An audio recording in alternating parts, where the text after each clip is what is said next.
78번 보겠습니다. 생명보험상품 개발 원칙, 주계약과 특약 묶어서 보겠습니다. 자, 기초서류. 보험회사가 보험상품을 개발해서 판매를 하려고 하면 반드시 기초서류를 작성을 해야 되고요. 신고사항에 해당이 되게 되면 금융위원회에 신고도 해야 합니다. 자, 이 기초서류 해당되지 않는 게 뭐냐? 이거 시험 문제에 굉장히 자주 숙제가 되는 부분이죠. 얘도 실은 되게 쉽게 주는 문제니까 반드시 여러분께서 놓쳐서는 안 됩니다. 자, 사업방법서, 보험료 및 해외환급 산출방법서, 보험약관 맞는데 청약서는 아니죠. 상품설명서 이런 것도 아닙니다. 사업방법서, 보험료 및 해외환급금 산출방법서, 보험약관 이 세 가지 반드시 암기를 해 주셔야 됩니다. 연관 문제 보겠습니다. 자, 보험회사에서 보험상품을 개발하여 판매하고자 할 때, 제가 방금 설명드렸죠. 기초서류 작성해야 되죠. 세 가지 있었죠. 다만 보험업법령상 신고사항에 해당하는 경우 어디 신고해야 된다고요? 금융위원회에 신고를 해야 합니다. 퀘스천 두 번째 보겠습니다. 자, 주계약의 가입금액을 낮게 설정해서 한 1,000만 원 정도로 주보험을 낮추고요. 그러면 보험료도 낮아지겠죠. 다양한 특약 설계에 따라서 보장 내용의 구성을 자유롭게 변경할 수 있는 상품, DIY형 상품이라고 합니다. 이 부분은 2024년 교재에 새롭게 등장한 내용이기 때문에 시험 문제 좀 출제될 수도 있지 않을까 싶어서 제가 하나 집어넣어 봤습니다. 여러분 기억을 해 두시고요. 이어서 연관 함정 보겠습니다. 자, 상품 설명서는 보험 상품 개발 시 작성해야 되는 기초 서류와는 해당이 없죠. 네, 사업 설명서, 상품 설명서 다 기초 서류하고는 관련이 없다라는 점 제가 앞서서도 말씀드렸으니까 다시 한번 기억을 해 두세요.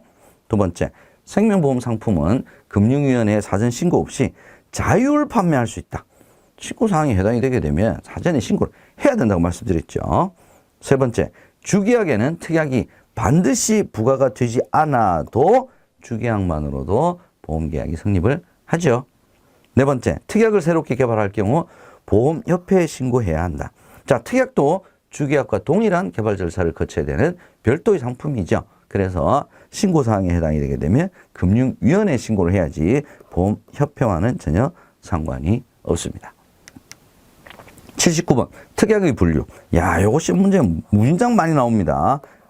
여러분 반드시 보장을 추가 확대하기 위한 특약이냐 아니면 보험료 부담이 없는 제도성 특약이냐 이 두 가지는 반드시 구별을 해 주셔야 됩니다. 자, 보장을 추가 확대하기 위한 특약이 아닌 제도성 특약이 뭐냐? 성인병 특약 추가로 보장받는 거죠. 휴일제 보장 추가로 받는 거죠. 연금 전환은 서비스를 하는 겁니다. 그래서 얘는 제도성 특약에 해당이 되고요. 2번, 나 입원하게 되면 보장을 더 받을래. 추가 확대하는 거죠. 그래서 보장을 추가 확대하기 위한 특약이 아닌 제도성 특약은 3번, 연금 전환 특약이 되겠습니다. 연관 문제 보겠습니다. 보험료 부담이 동반하지 않는 특약을 제가 제도성 특약이라고 말씀드렸죠. 예, 제도성 특약 앞에 자, 편의를 위한 겁니다. 일종의 서비스다. 이렇게 보시면 될 것 같습니다. 두 번째 퀘스천 보겠습니다. 특약은 상품 개발 시 주계약과 동일한 개발 절차를 거친다라고 말씀드렸죠. 예, 이 지문도 시험 문제에 단독 문제는 아니지만 지문으로 자주 출제가 되는 내용입니다. 연관 함정 보겠습니다. 특약만으로는 보험계약이 성립할 수가 없죠. 반드시 주계약을 가입을 해야 특약을 가입을 할 수 있습니다. 두 번째, 선지급 서비스 특약은 서비스죠. 그죠? 말 그대로 서비스입니다. 그래서 제도성 특약으로서 보험료 추가 납입 부담이 없는 특약에 해당이 됩니다. 우량치 할인 특약도 서비스로 할인 더 해줄게. 서비스죠. 보장을 추가하거나 확대하기 위한 특약이 아닌 제도성 특약에 해당이 되겠습니다. 80번 보겠습니다. 보장성 보험과 저축성 보험. 보장성 보험과 저축성 보험을 구분을 하는 기준은 보험 가입의 주목적, 즉 보장성으로 가입하느냐 아니면 저축을 위한 목적으로 가입하느냐. 자, 여기에 따른 분류죠.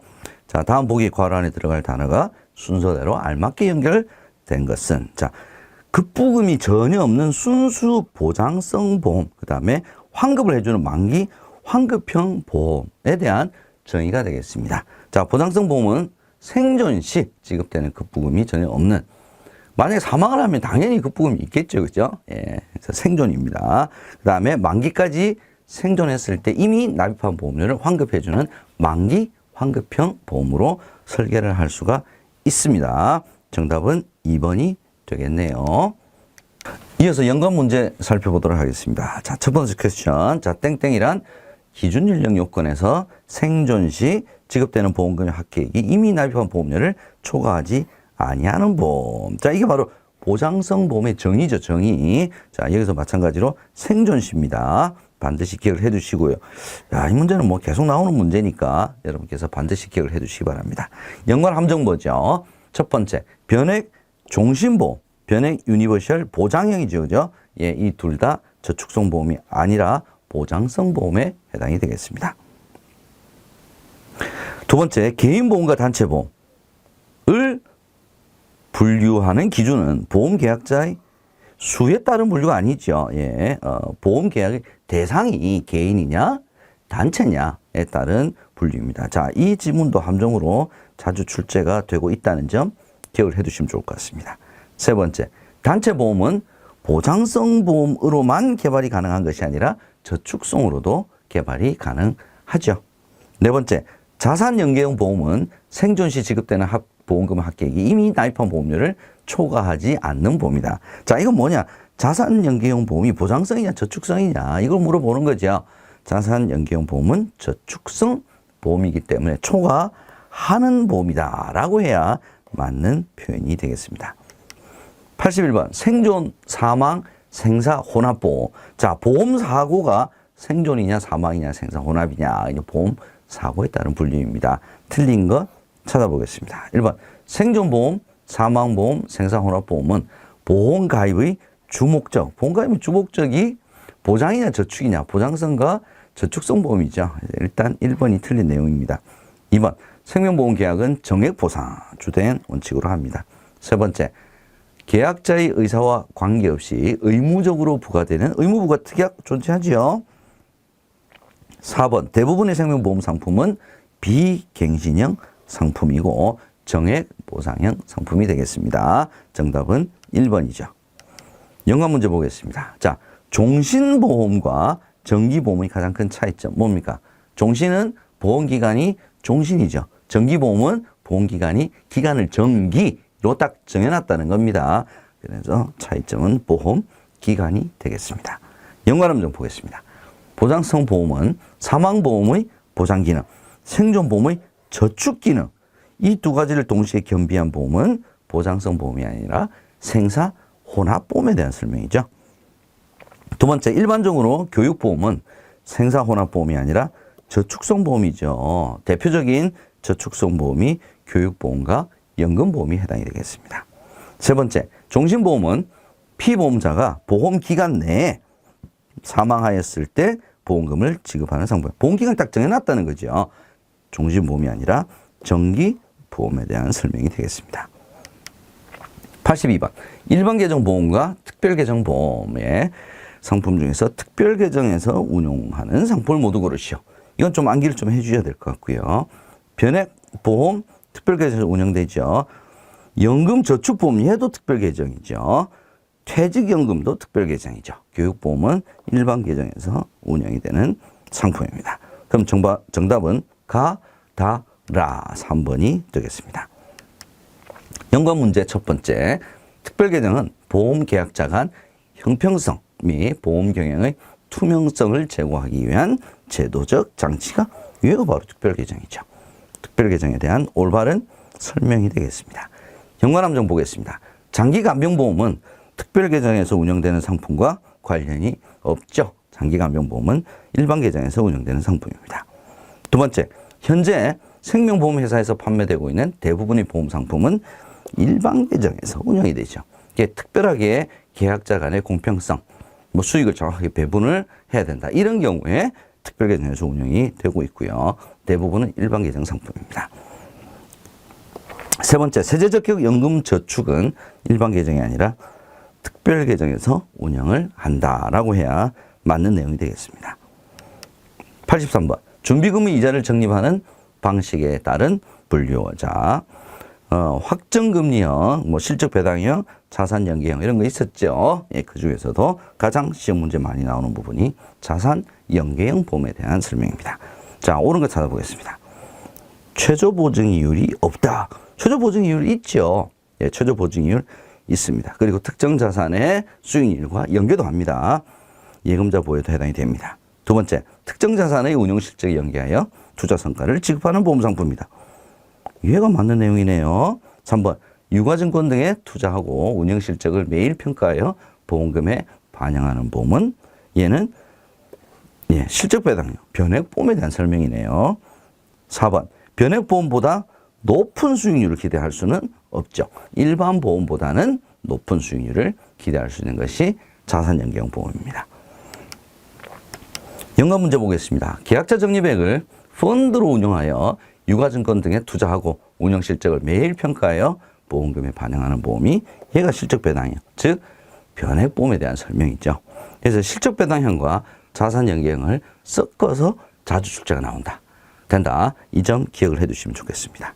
연관 함정 보겠습니다. 실적배당형 보험은 계약자 적립액을 펀드로 운용합니다.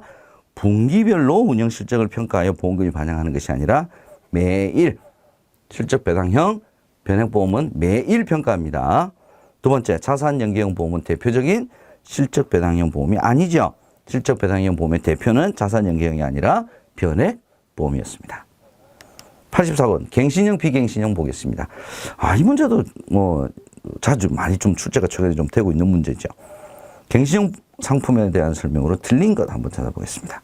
1번, 일정 기간 경과를 하게 되면 연령과 위험률의 편차가 클 경우에 얘를 변경을 해서 보험료를 다시 산정해서 보험료를 올릴 수도 있고 낮출 수도 있는 거죠. 보통 대부분 다 오르긴 하지만 이게 바로 갱신형 보험의 정확한 설명입니다.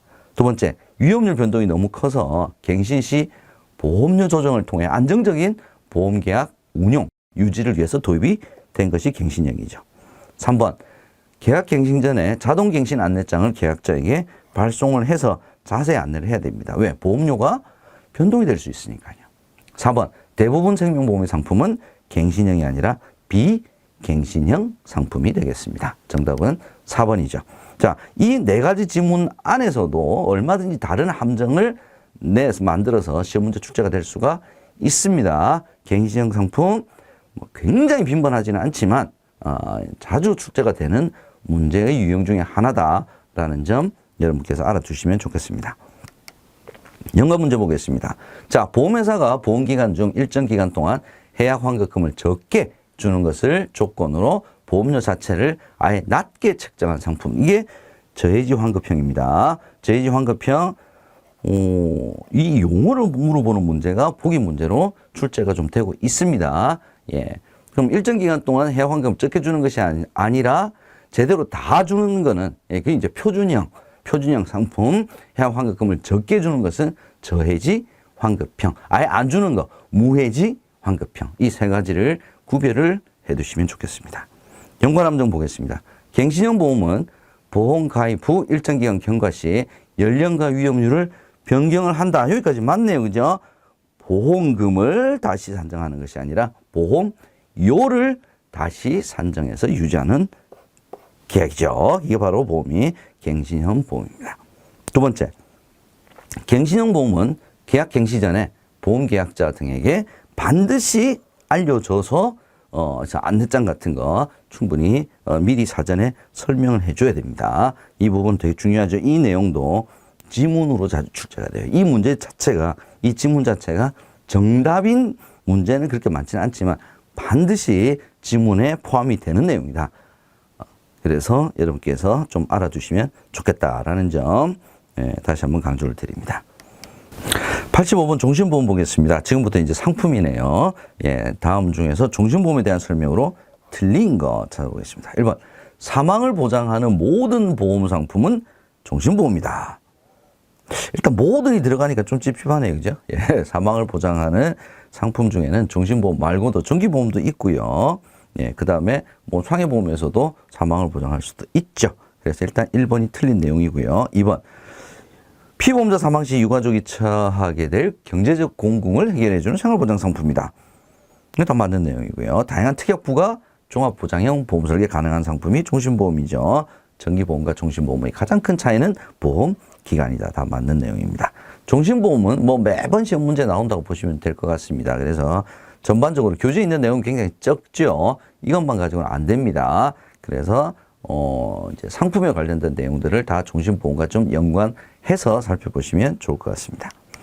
연관 문제 보겠습니다. 종신보험은 보장기간이 종신이죠. 종신. 예, 대표적인 사망보험이죠. 사망보험. 사망보험 상품입니다. 그래서 피보험자가 언제 어떤 경우로 사망을 하더라도 약정된 보험금을 지급하는 것이 특징입니다. 자, 이 순서를 여러분께서 딱 외우려고 하시지 말고 하나씩 따져보시면 좋을 것 같아요. 연관 함정 보겠습니다. 자, 종신보험은 사망보험이죠. 여기까지 맞네요. 그래서 모든 사람이 가입이 가능하다. 이거 좀 생각을 좀 해보셔야 됩니다. 자, 사망보험이 무효가 되는 경우 있죠. 타인의 사망을 보험금 지급 사유로 했을 때 무효가 되는 거는 만 15세 미만자. 그죠? 그래서 모든 사람이 가입이 가능하다. 만 15세 미만자는 가입이 안 되는 거죠. 무효가 돼버리죠. 그래서 틀린 내용이 되겠습니다. 두 번째, 종신보험은 보장성 보험이죠. 그래서 기준 연령 요건에서 생존 시 지급되는 보험금 합계액이 이미 납입한 보험료를 초과할 수가 없습니다. 초과하는 경우가 있다 그랬으니까 틀렸고요. 세 번째, 종신보험은 변액보험으로 판매할 수 있죠. 그게 변액 종신보험이죠. 네 번째, 종신보험은 사망보험이므로 다양한 특약부과는 어렵다. 사망보험과 특약부과와는 전혀 관련이 없습니다. 종신보험은 다양한 특약부과를 통해서 종합 설계까지 다 가능한 그런 상품이었습니다. 유니버설 보험 보겠습니다. 다음 중 유니버설 보험에 대한 설명으로 틀린 거. 자, 중도 인출, 추가 납입 이런 거 다 할 수 있는 유니버설 기능을 가진 상품이 유니버설 보험이죠. 중도 인출 가능하다. 맞죠. 두 번째, 일반 계정에서 운용되는 상품은 기본 보험금의 공시 이율을 적용하여 추가 적립된 금액을 보험금으로 지급된다. 이거 다 맞는 내용이네요. 추가 납입 가능하죠? 오케이. 네 번째, 저축성 보험에만 유니버설 기능을 추가할 수 있는 것이 아닙니다. 예, 보장성에도 충분히 유니버설 기능을 추가할 수가 있습니다. 그럼 뭐 대표적인 게 변액 유니버설 보장형. 예, 이런 상품 있었죠. 그걸 기억을 해 두시면 될 것 같습니다. 연관 문제 보겠습니다. 보험계약자의 보험 수요 변화에 따라서 보험료 추가 납입, 중도 인출 이러한 유니버설 기능을 포함한 이런 특징을 가진 보험 상품은 바로 유니버설 보험에 대한 정의 특징이 되겠습니다. 연관 함정 보겠습니다. 일반 계정에서 운영되는 상품인 경우에 기본 보험금에 공시 이율을 적용하는 것이 이제 예정 이율을 적용하는 것이 아니죠. 자, 이 공시이율을 적용한다. 요 문구를 자주 바꿔놓고 있습니다. 함정으로 기억을 해주시면 될 것 같습니다. 두 번째, 유니버설 보험은 일반 계정에서도 운용이 되고 특별 계정에서도 운영이 되는 상품이니까 일반 계정에서 운영되지 않는다. 특별 계정에서 운영되지 않는다. 이게 다 틀린 내용이 되겠습니다. 장애인 보험 보겠습니다. 다음 중 장애인의 보험 가입에 대한 설명으로 맞는 것 한번 찾아보죠. 자, 1번 장애인이란 보험업법에서 정의를 하는 것이 아니죠. 장애인 복지법이죠. 예, 두 번째, 보험회사는 장애인이란 이유만으로 보험 가입을 거부할 수 없습니다. 감액도 안 되죠. 감액 자체도 차별이죠. 장애인이란 이유만으로 보험금 감액 안 됩니다. 세 번째, 정당한 이유 없이 장애인의 보험계약 청약을 거절했을 경우에는 차별금지법에 따라서 3년 이하의 징역, 3천만 원 이하의 벌금이죠. 2천만 원이 아니죠. 그죠? 세 번째, 장애인은 장애인 전용 보장성 보험뿐만 아니라 일반 보장성 보험도 가입할 수 있습니다. 정답은 4번이 되겠네요. 연관 문제 보겠습니다. 자, 땡땡의 법이 시행된 내용, 그죠? 예, 장애인에 대한 차별적 요소를 제거하기 위한 법적 장치가 마련되었습니다. 이 법이 뭡니까? 장애인 차별금지 및 권리구제 등에 관한 법률이죠. 자, 이와 관련해서 장애인 보험가입 차별 방지를 위한 신고센터를 운영하고 있는데 어디서 하느냐? 금융위원회, 금융감독원 다 아닙니다. 생명보험협회죠. 연관 함정 보겠습니다. 장애인 전용 보험은 가입 시 별도의 심사 절차가 없어도 된다. 자, 지금까지 보게 되면 장애인을 많이 이제 우대를 하는 것 같은데 심사는 우대를 하지 않습니다. 심사는 비장애인과 동일하게 그러니까 차별이 없다는 것은 동일하다는 거죠. 보험료 산정 시 사업 비율, 이자율을 우대 적용하는 건 있죠. 그래서 보험료 좀 저렴하죠. 심사 절차는 동일합니다. 두 번째, 장애인은 장애인 전용 보험뿐만 아니라 일반 보험에도 가입할 수가 있습니다. 세 번째, 최근 2년 이내에 암 경력을 이유로 보험 가입을 장애인이든 비장애인이든 다 할 수 있습니다. 이게 차별 없는 거죠. 그래서 위반 행위에 해당하지 않습니다. 네 번째, 금융위원회에서는 장애인 보험 가입 차별 방지를 위한 신고센터, 금융위원회 아니죠. 금융감독원도 아니죠. 어딥니까? 생명보험협회죠. 88번 장애인 보험 두 번째 보겠습니다. 다음 중 장애인 전용 보험에 대한 설명으로 틀린 거 한번 찾아보죠. 1번 장애인 전용 보험은 위험률을 우대 적용하는 것이 아니라 사업 비율과 이자율을 우대 적용을 한다고 말씀드렸습니다. 일단 틀린 정답은 1번이 되겠네요. 2번 장애인 전용 보장성 보험과 저축성 보험 모두 판매가 되고 있죠. 단체 보험도 판매가 되고 있죠. 예, 이게 3번 지문입니다. 국가유공자 등 예우 및 지원에 관한 법률에 의해 상위자도 가입할 수가 있습니다. 연관 문제 보겠습니다. 일반 보장성 보험의 세액공제 한도 얼마입니까? 100만 원이죠. 별도로 장애인을 피보험자 또는 수익자로 가입하는 장애인 전용 보장성 보험도 한도는 100만 원입니다. 세액공제율은 다르죠. 일반 보장성 보험 12%, 장애인 전용 보장성 보험의 세액공제율은 15%, 한도는 동일. 기억을 해두세요. 연관 함정. 장애인 전용 연금보험은 일반 종신연금보다 더 많은 금액을 지급을 하죠. 왜? 이자율과 사업 비율을 우대 적용도 하잖아요. 그죠? 두 번째, 장애인을 보험 수익자로 하는 보험계약의 보험금 연간 4천만 원 한도. 장애인을 수익자로 하는, 이렇게 다 맞네요. 소득세를 비과세하는 것이 아니라 증여세를 비과세합니다. 세 번째, 장애인 전용 보험 상품으로 암보험도 가입 가능하죠. 장애인 전용 보장성 보험에 암 진단, 암 수술, 암과 관련된 보장 내용들 다 포함이 되어 있습니다. 89번 연금보험 보겠습니다. 연금보험에 대한 설명으로 틀린 거. 1번, 종신연금은 피보험자의 생존기간 동안 평생 연금이 지급이 된다. 자, 생존기간 동안 평생 연금이 지급이 되는 것이 종신연금형. 맞습니까? 맞죠? 두 번째, 대부분의 연금보험은 위험보장기간과 연금지급기간으로 구분된다. 1보험기간, 2보험기간이죠. 세 번째, 확정연금형은 피보험자의 생존기간에 적립금의 이자만 지급하는 방식은 상속연금형이죠. 확정연금형이 아닙니다. 네 번째, 위험보장기간에 사망시, 제1보험기간 중에 사망시 계약자 적립액 또는 사망보험금을 지급하고 계약은 소멸되는 것이 연금보험의 특징이었죠. 연관 문제 보겠습니다. 대부분의 연금보험에서 위험보장기간에 위험보장기간인이네요. 위험보장기간이 바로 1보험기간이죠. 제1보험기간에 사망시에 어떤 금액을 지급합니까? 계약자 적립액 또는 사망보험금을 지급하고 계약은 소멸됩니다. 자, 이 지문도 보기로도 출제가 되고 있는 내용입니다. 기억을 해두시면 좋을 것 같아요. 연관 함정 보겠습니다. 연금 지급 개시 이후에는 모든 연금보험 상품은 계약을 해지할 수 없다. 자, 연금 지급 개시 이후에 연금보험은 계약을 좀 해지하기는 쉽지는 않아요. 근데 당 조건이 있었죠. 연금 지급하는 방법 중에서 종신연금형 인 계약인 경우에는 계약을 해지할 수가 없습니다. 종신연금이 포함된 혼합연금형. 이 두 가지는 해지할 수가 없는데 모든 연금보험 상품이라고 했으니까 얘는 틀린 지문이 되겠습니다. 두 번째, 연금보험과 연금저축보험의 연간 납입 한도는 동일하다. 자, 연금저축보험이 얘가 세제적격이죠. 세제적격. 연금보험은 연간 납입 한도라는 것 자체가 지금 개념이 없습니다. 훨씬 더 많이 뭐 해도 되죠. 근데 연금저축보험은 연간 납입 한도가 얼마? 1,800만 원으로 정해져 있죠. 그래서 연간 납입 한도는 동일하지 않습니다.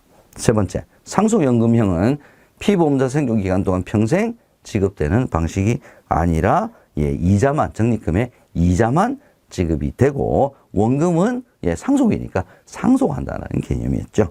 상속연금에 대한 설명으로 틀린 내용이 되겠습니다. 90번 세제적격 연금저축 보겠습니다. 다음 보기 괄호 안에 들어갈 숫자의 합은 얼마인가? 세제적격 연금저축은 최소 보험료 납입 기간이 10년에서 5년으로 단축되었죠.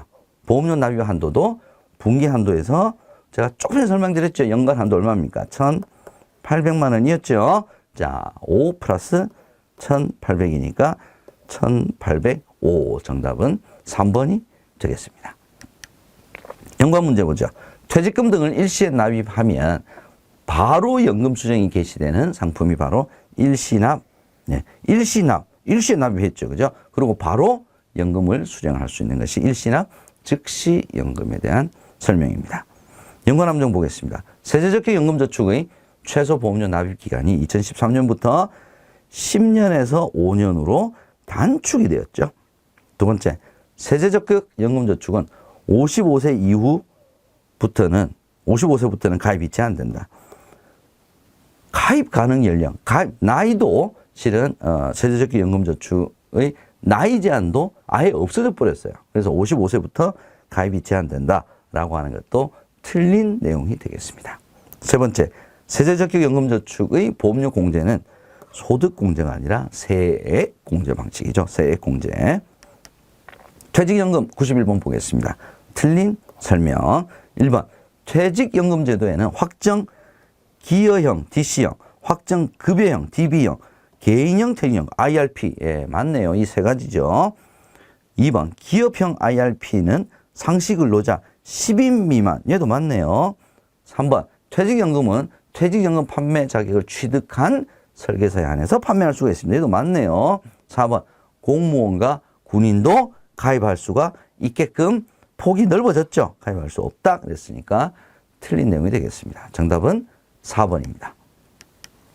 연관 문제 첫 번째 퀘스천. 기업형 IRP 우리 방금 지문에서 봤죠? 상시 근로자 몇 명 미만입니까? 10명이죠. 5명 미만 사업장에 한해서 적용된다. 이런 함정 많이 팝니다. 퇴직연금 상품의 종류는 급여형, 기여형, 개인형, DB, DC, IRP. 자, 요기에 대한 정의를 물어보는 문제도 최근에 많이 출제가 되고 있다라는 점 여러분께서 추가로 알아두시면 좋겠습니다. 연관함정 보겠습니다. 국민연금공단, 우체국은 퇴직연금 사업자에 해당이 된다. 자, 퇴직연금 사업자의 우체국, 근로복지공단이 해당이 되지 국민연금공단하고는 관련이 없죠. 보험사, 은행 다 퇴직연금 사업자에 해당이 됩니다.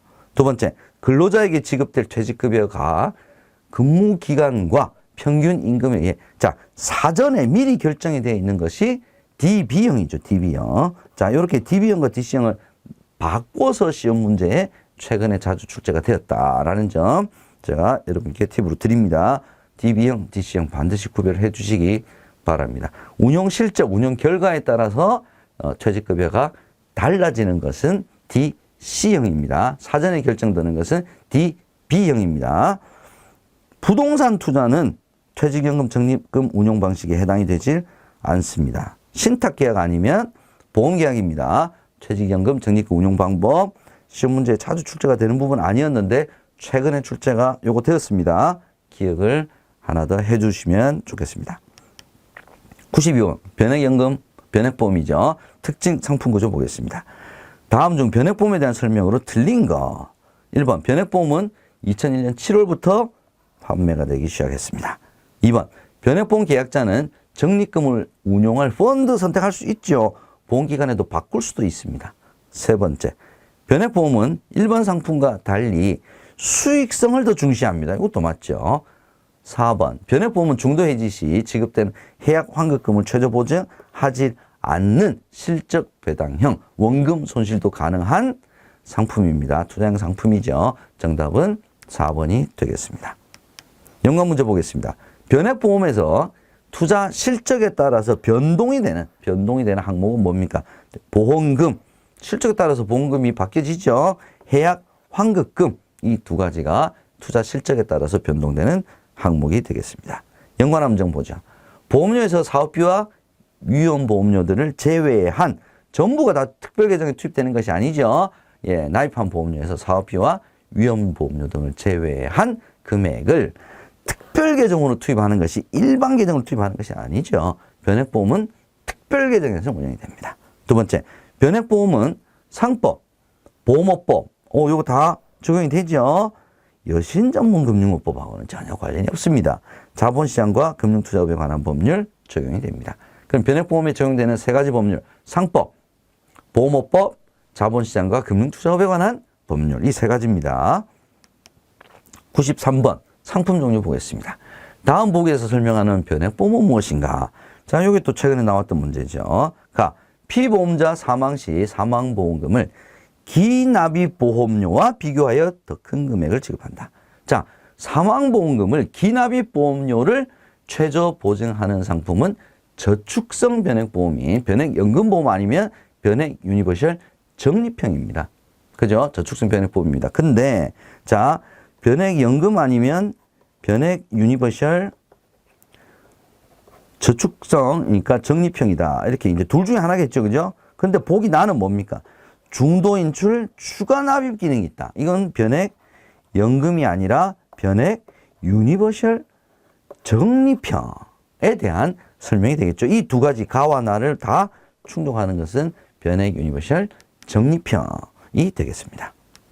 연관 문제 보겠습니다.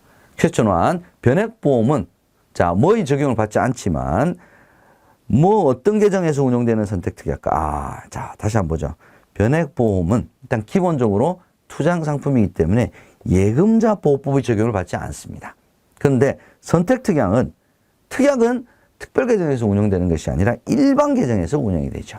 그죠? 그래서 일반 계정에서 운용되는 선택특약, 그 다음에 최저보증, 보험회사가 최저보증하기로 한 보험금에 대해서는 특별히 예금보험공사가 보호를 합니다. 그래서 주계약은 보호받을 수가 없지만 특약, 그 다음에 변액보험에서 보험회사가 최저보증하기로 한 최저보험금은 사망보험금, 최저임금 적립금에 대해서는 예금보험공사가 보호를 합니다.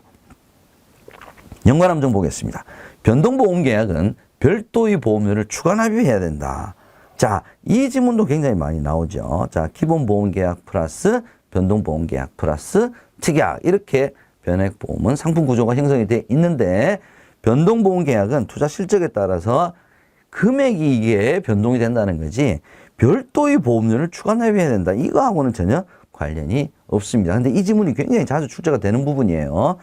기억을 하셔야 됩니다. 두 번째, 변액연금보험은 연금 개시 전 피보험자 사망 시 계약자 적립금을 지급한다. 자, 계약자 적립금 플러스 기본보험금을 더해서 지급을 합니다. 그래서 변액연금보험의 제1보험기간, 연금 개시 전이죠. 제1보험기간 사망 시에 어떤 금액을 지급하느냐. 이 문제가 최근에 자주 출제가 되었습니다. 반드시 알아두시기 바랍니다. 세 번째, 특별계정에 적립된 금액을 월 1회 평가를 하는 것이 아니라 매월 평가한다. 이거 다 틀렸어요. 분기별 1회, 연 1회 다 틀렸습니다. 월 1회가 아니라 매일 평가하여 계약자별로 배분한다. 라고 해야 맞는 내용이 되겠습니다.